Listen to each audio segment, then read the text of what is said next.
Maswerteng gabi po mga ka-STL. Narito na po ang resulta ng STL Rizal para sa araw na to, 3rd draw, January 17, 2025.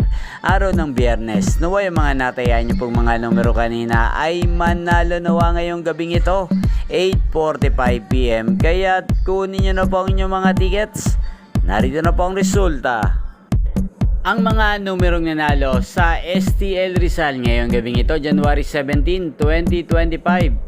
8:45 PM, 3rd draw result 30 at 5 in exact order.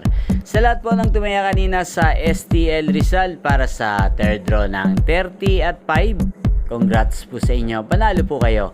Again, 30 at 5. At ngayong gabing ito sa STL Rizal, atin pong i-shoutout si Ate Weng ng Rizal. Shoutout po sa iyo Ate Weng, naway nasa mabuti ka pong kalagayan. Sana mga tinaya mo mga numero kanina ay manalo na sana ngayong gabing ito. At sa lahat po ng mga taga Rizal dyan, shoutout po sa inyo, naway nasa mabuti po kayong kalagayan. Inyo pong napanood ang resulta ng STL Rizal sa channel na to, Roderick Hernandez TV. Magkita-kita pong muli tayo bukas ng alas 11 ng umaga. Thank you for watching.